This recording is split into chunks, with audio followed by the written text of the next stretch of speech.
In a quarter of a mile, at the roundabout, take the first exit onto Burnham Lane.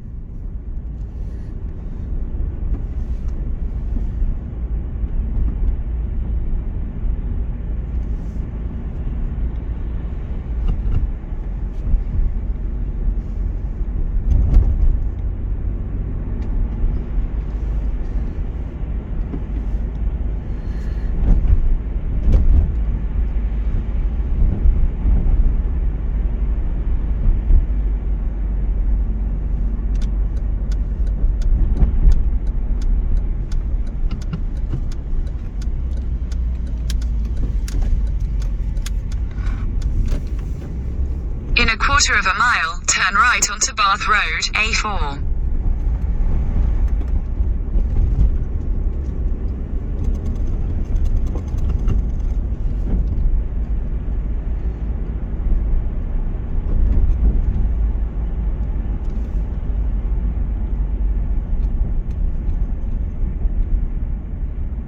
Turn right onto Bath Road, A4.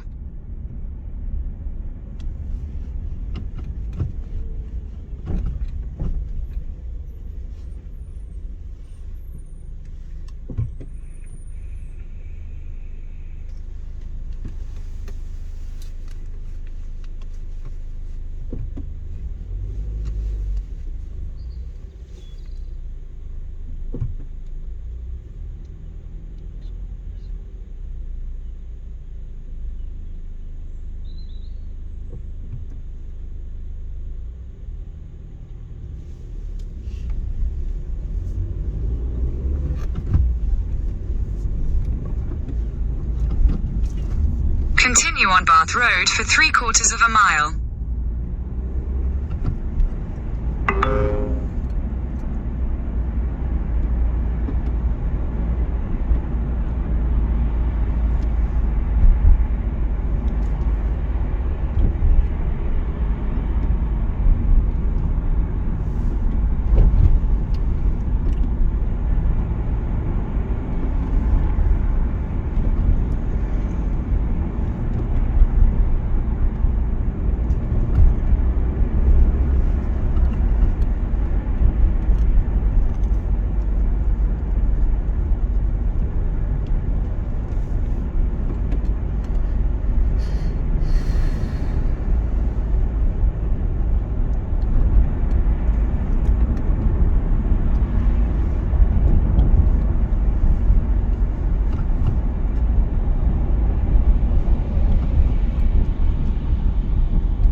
In 300 yards, at Huntercombe Roundabout, take the first exit onto Huntercombe Spur heading to M4, London.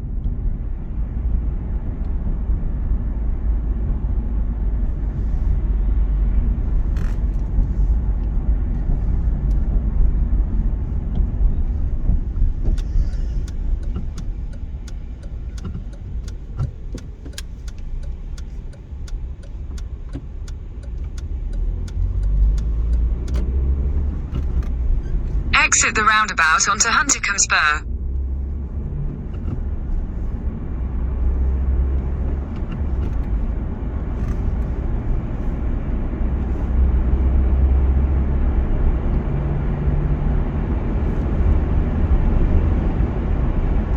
Keep left at the fork.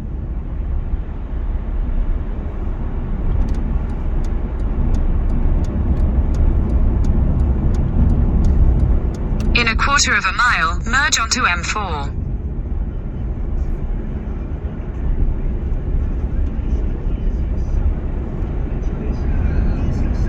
Investigation by the police, Mr. Speaker, and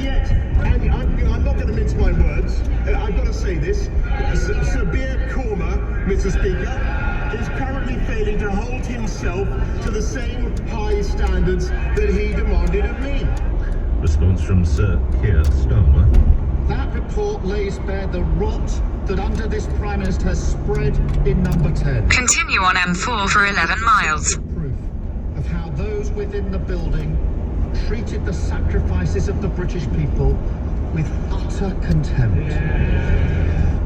But ultimately, whatever you say, and whatever I say for that matter, currently the Prime Minister's fate lays in the hands of his Conservative colleagues.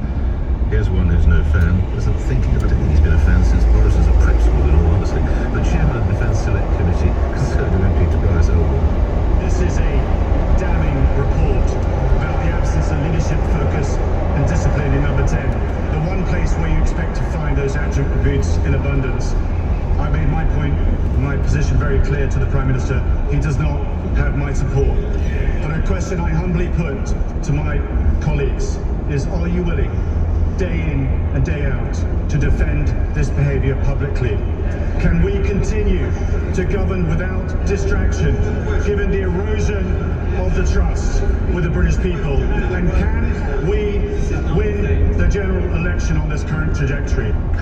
Will Warden knows Boris Johnson better than most. He was Communications Director and ran his successful 2019 leadership campaign, led the transition team at 10 Downing Street and worked with him closely when he, Boris Johnson, was Foreign Secretary, and he joins me now. Good to have you on. So now we have the full picture I mentioned earlier. A lot of drinking, a lot of partying, the head of ethics supplying the karaoke machine. Well, how on earth did this ever happen? Morning to you. Morning, Nick. Do you know what? I'm struggling to work out why and how. And look, I'm in Athens this morning, right? And I was sitting having breakfast an hour ago, looking over the Acropolis and thinking about the whole concept of democracy, which was born here, and how the UK exports democracy around the world. And do you know what? I honestly feel sad and depressed this morning. I think the detail is utterly appalling, and there is no way of getting away from that. Partying, people vomiting on walls, wine up the walls, bottles everywhere. There was even a fracas, there was even a fight at the height of lockdown, at the very heart of government in our country. And look, that is a frat party. It's nothing else. It's just bad behaviour, and it's bad enough inside number 10, outside of the pandemic, let alone during one when there are all these restrictions. And I think, look, the Prime Minister ultimately has to bear responsibility for that. I said at the beginning to you, at the beginning of all this, Boris sets the tone. He loves to be loved. He loves to run a relaxed show. And I'm afraid that this is the result. And I tell you why. Look at Martin Reynolds, right? His principal private secretary. Party Martin, okay? I know Martin. He's a lovely guy. He's very capable. But you've got to ask yourself, why is he enabling all of this in number 10? He is the Prime Minister's office gatekeeper, not some detached civil servant that the Prime Minister never sees. He sits next to the Prime Minister. Boris handpicked this guy, plucked him from an ambassadorial job in Libya. They'd worked together at the Foreign Office. The idea that he was operating in some parallel universe, I just think is nonsense. And what I would say to you is, yesterday, as you heard, Boris reiterated personal responsibility. He was humbled, he was sorry. But what worries me about that is that at every opportunity he minimised that. He emphasised how brief his visits to the parties were. He defended his own actions. And extraordinarily, I think, he said explicitly he didn't think he'd done anything wrong when it came to, say, leaving dues. And if he had the opportunity, he'd do it again because it was part of leadership. And I'm afraid to say, and it pains me to say it, that makes the apology seem irrelevant. Like he was forced into it, like some toddler who gets caught out. And he's forced to apologise and then runs off protesting at the unfairness of it all. And, I felt when I listened to him yesterday, he was genuinely sorry and shocked by the rudeness towards cleaning staff and the people that run security at number 10. And that's not Boris, that's not his bag at all. And I think he would have been genuinely appalled by that. But I think the rest of it, I think honestly that he thinks it's not as big a deal as people are making out. Let me ask you this. Their responsibility, you've mentioned that twice, Will. Does that mean he should quit? That's not a question for me, that's a question for backbench MPs. I think Boris has got to look at himself in terms of the behaviours, and I tell you what, I do think there is an explanation for this, and I think the explanation is that Downing Street was a bubble of normality. There was no sign whatsoever that any changes were made to the office to make it COVID secure. This is clearly why the partying, like the wine time Fridays, didn't raise any eyebrows, because everyone else was carrying on as normal. There were no restrictions, no distancing in the office. So when the work day ended, life carried on as normal too, hence the partying. No one else was having leaving parties because no one else was in a normal working environment anywhere in the country. And what I'd say, Nick, is that I cannot fathom why Downing Street didn't implement best practice from the off. Screens, one-way corridors, essential staff only, right? The 30 most important people to run the country, everyone else working from home. Leadership is about responsibility and setting the tone, and I'm afraid that Boris didn't do that. And yesterday, Boris seemed to admit that a leaving party was a normal thing to do, but I have to say, in a world where people were cancelling weddings, funerals and christenings, where they weren't visiting dying relatives, not having a leaving party seems to me a pretty basic sacrifice. And I think he genuinely considered Downing Street was like an exception to the rule, and he and others hadn't done anything wrong because they were in a specific situation. I think he genuinely believes that. So those that say otherwise are political opportunists, or they're just being over the top. And why would, to your central point about resignation, why would he consider resigning when he doesn't think he's done anything wrong? And lastly, his continual assertion that he didn't know it was going on. Let's remind ourselves, his son Wilf's swing was destroyed by some of the partying. If a dad doesn't realise his son's swing has been broken, that's a strange one, isn't it, Will? Yeah, I think it is a strange one. I mean, you know, look, people will say he's running a country and he's got a lot on his plate, and I absolutely accept that. But I also say that leadership is about, as he says, responsibility. And I don't think it matters whether he spent a long time at these gatherings. He condoned them, he went to them, and he didn't appear to care what happened next. And I think that's very worrying. And most importantly, he didn't ask staff to make sure that things stayed civilised. And what I would say to you, Nick, and this is what worries me the most, is can we possibly imagine this kind of culture happening under Thatcher, Major, Blair, Brown, Cameron or May? And I think the answer is no. And I have to ask, where are the grown-ups? Is he running a country or is he running a frat house? It doesn't inspire confidence about serious governing and serious governing being done. And look, you said to me, should he resign? You know, I'm divided on that. What I would say is it's not a matter for me. But if he's going to survive into the future, he's got to stop saying that we need to move on. This is his mess. It's no one else's mess. That's the truth of it. And you lead first and foremost by understanding that and doing something about it. Two final points. Yesterday, the Prime Minister couldn't even tell us what lessons he'd learned and what personal responsibility and what mistakes he has made. He was asked that directly at the press conference and he couldn't say. And frankly, that's not good enough. And look, all of this pains me, Nick. You know, I've worked closely with him for the best part of a decade. I count him as a friend. But friendship is about honesty and telling the truth. And I fear that the Prime Minister isn't hearing that at the moment. And that may not matter to Tory MPs, but I fear that it matters to voters. And without change, Boris is sleepwalking towards the next disaster. He has got to think about that for the sake of the country. Enjoyed our time. Happy landings when you return from Athens. Thank you, Will Walden, serves as Communications Director, ran Mr Johnson's leadership campaign in 2019 and worked with him in other offices. Let's get straight to Gavin now. Lord Barwell, who's an author, Conservative peer and served as Chief of Staff to Prime Minister Theresa May and joins me now. What next, in your view, what next for Boris Johnson, Lord Barwell? Good morning. Morning, Nick. I thought that was pretty damning from Will. My God, he didn't mince his words, did he, Gavin? No, I mean, look, people would say with me, well, you know, you've got it in for Boris because of what happened with Theresa, but Will has worked closely with him. I agree with every word he said, right? Yeah. In terms of what next, I think it doesn't look to me like the report is going to be enough to make Conservative MPs trigger a vote of no confidence. So I think there are two remaining things. There's a stalled vehicle ahead. One is we've got this parliamentary committee that is going to assess whether the Prime Minister misled the House of Commons. And I think if he were found to have done that, that probably is a red line. And the second is a more kind of pragmatic test of his future, Nick, which is we've got these two by-elections on 23rd of June, one in a safe Tory seat, one in a red wall seat. And if they go very badly, that may trigger panic among Conservative MPs about where the public is on this issue, not what they think about it. You were Chief of Staff to a Prime Minister. Steve Barclay will be joining me later in the show, who is currently the Chief of Staff to the current Prime Minister. What does he need to do? What advice would you give? So I think that Steve has improved things. I think he was a good appointment. He's brought some seriousness into number 10, so that's all to the good. The ultimate question, as Will was just saying to you, is whether the Prime Minister has changed.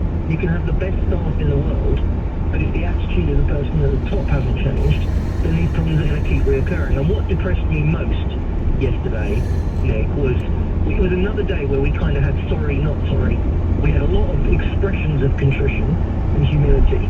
But exactly as Will was just saying to you, when he was then asked about going to these leading dues, he said, I think it was okay to do that. And it's a remarkable thing for him to say. Let's just stop for a second. We were stopped from seeing our loved ones. People were stopped from being at the deathbed of relatives. But he thinks it was okay for him to have leaving drinks with people at work. It is an extraordinary thing for him to say that after all of these months and all we've been through. He hasn't learned a thing. Speaking of Gavin, thank you. Lord Barwell, as Conservative peer, former Chief of Staff to Prime Minister Theresa May. His book is called Chief of Staff, an insider's account of Downing Street's most turbulent years. Your reactions in a moment. We're late to the headlines. 7:17 LBC News. Simon Conway. Extra support to help deal with soaring energy bills is expected to be announced by the Chancellor later. A national review is calling for dedicated child protection teams to be set up in every local area. Figures show car production in the UK in April was down by 1/10 on the same month last year. LBC weather, mostly dry and cloudy in the south, sunshine and showers in the north, a high of 21 degrees. LBC travel line, Joanne Webb. Long delays on the M25 anti-clockwise from just after 27 at the M11 towards junction 25 at the A10. And that was after an accident that happened In 2 miles, at junction 3, take the A312 exit to Harrow, Hayes. Delays clockwise from junction 4 Orpington to 5 at the M26 after an accident that happened earlier. All the lanes are open and it's also very busy back onto the M26. All lanes had to be closed on the M23 northbound between junctions 9 at Gatwick Airport and 8 at the M25 junction, and that's where a car has broken down. Still very busy both ways on the A1 to Apex Corner because of the ongoing works, and London Overground services aren't running between Surrey Quays and Clapham Junction. This is LBC. Today's tale begins the night the internet went down at the Smith family. Son? The dad watched on powerless as his son aged before his eyes. The game has been loading forever. Save yourself from broadband nightmares. Get BT's unbreakable hybrid broadband backed up by EE, the UK's best network. Search BT Hybrid Broadband. 88% UK availability. 4G connection takes up to 175 seconds. Best for mobile network performance. Verify at ee.co.uk/claims. Call Nick Ferrari now. 0345 6060 973 LBC. When it feels like money's tight, it's good to know that at Tesco, we price match hundreds of products to Aldi every week. From strawberries to crumpets. So you can be sure you'll find the products that matter most to you. Because right now, every little helps. Prices match pro rata and checked on hundreds of comparable products from GB Aldi stores and or online twice weekly. Price most often found matched excluding promotions. Products match varied by week and availability varies by store excluding Express and Northern Ireland. Details tesco.com/Aldi price match. Right now at B&Q, get 25% off garden furniture, barbecues and outdoor play. That's 25% off, making the most of summer. So bring on the sunshine. Shop in-store at DIY.com or on the B&Q app. You can do it. Excludes products sold and shipped by verified sellers online, subject to availability in 6th of June. If you or someone you know owned or leased a diesel vehicle between 2009 and 2020, you could be entitled to significant compensation. At My Diesel Claim, we're experts in handling these claims, and more than 600,000 people have already started their claim with us. Simply visit our site now to check your vehicle's eligibility instantly. It's free to sign up, and you can start your claim in seconds. Visit mydieselclaim.com and join thousands of others starting their claims today. Britain, EE have a great deal of broadband ready to deal out, like our super fast 36 megabit fiber broadband, all powered by BT for just £27 a month. EE customers get it all for £24 a month. Want mega fast speed? Our 900 megabits full fiber can handle over 100 devices. So get fiber broadband now, but only until the 9th of June. 24-month contract, CPI plus 3.9% increase each March. Broadband only. New customers, £31.99 for month 25. 18.3% UK availability for 900 megabits per second. Terms apply. Nick Ferrari at breakfast on LBC. Call 0345 6060 973. 7:21. The front pages quickly of the newspapers, all but I think one goes with the events of this Sue Gray report. In some ways coming down on party lines. Even the party gate is over. Is the front page of the Sun. Now help our readers through the desperate cost of living crisis. The Daily Mail, is that it? A picture of the Prime Minister holding a tray of what looks like sandwiches. The Mail doesn't seem particularly impressed with the contents of the Grey report. Same with the Daily Express. Really? Is that what all the fuss is about? But then you turn to other papers. The Daily Mirror us. This is the idea. While the rest of us were following the rules, they were partying. Front page of the Eye, failure of leadership. Metro, we got away with. That's put in quotes, and that was a comment from one civil servant when they realised they had got away with one of their parties. The Guardian, a powerful one here, drinking fights. In a quarter of a mile, at junction 3, take the A312 exit to Harrow, Hayes. As Grey lays bare lurid details of number 10 parties. Sorry, there are two papers that don't lead with this. One is the Daily Telegraph, perhaps seeking to move the narrative on. Sunak to extend energy bill relief, every household in the land to get further reductions. Exit at junction 3. Coming up, by the way, in the next hour, that's at 8 o'clock. And it's a similar theme for the front page of the Times. Energy bill handouts to ease the big squeeze. For the front page of the... In a quarter of a mile, at Cranford Parkway interchange, take the 4th exit onto the Parkway, A312. Hughes and Star Hobson were speaking with the author of the review about the changes they feel need to be made. Coming to your calls, Danny, you'll be first. Just a couple of emails, and there's a lot, understandably, of anger. Sean in Surrey. Boris has been proved to be a huge liar. I didn't see my mum before she died, as I followed the rules. We will not forgive Boris. We will not forget. You have my sympathies. That must be absolutely horrendous for you, Sean. So, and even worse now, as it's sort of played out again and again by the, well, by me, I have to confess, of course, in the newspapers and TV. So, commiserations to you there. Poppy says Johnson cannot be trusted to tell the truth. Tor is happy with that. But how do we move forward if you've no idea what you're being told is true? Danny in Colchester. Danny, did he show contrition yesterday? Good morning. Good morning. I mean, I'm very angry, to be honest. I'm pro-Tory. I like the way that they run the country, but I am really livid about where they're taking the country at the moment, what their decisions are doing. Every single thing that he said yesterday was a lie. Work events, blow parties. First of all, he employed the Prime Minister and everyone in that crowd to this comment that it's our money. Every single person in this country is paying money for these people to make good decisions, run our finances well. And has they? No, it's a complete and utter joke. So, in a way, I would like to say to the people, unless we stand up and actually say, no, don't let the Conservative Party actually represent those presidents. We need to start down in tools and go, we're not going to work 2 days a week until you take this government out of its, out of its seat and actually overhaul. What is it they've done in the past that persuaded you to lend them your vote or give them your vote? What do you like about them? I just prefer the way that they have actually benefited the country. I mean, Rishi Sunak doing really good for us during COVID. A lot of people didn't lose their jobs and we were supported. And yes, okay, you've got to pay that back somehow, but when you're saying to everybody right now that you're going to save a couple of £100 on an energy bill when the tax bill... Exit the roundabout onto the Parkway. ...pounds per household, hold a second, there are people at the lower end of the scale. I'm not necessarily poor, but there are people that are choosing whether they can put the ventilator on for their children. Continue on the Parkway for 1 mile. That's not right. Why should any member of Parliament right now give an energy saving bill? Why can't we give more money to those people who are making choices whether they can survive or not? I will leave it there, Danny. Thank you. And very cogent points argued with passion.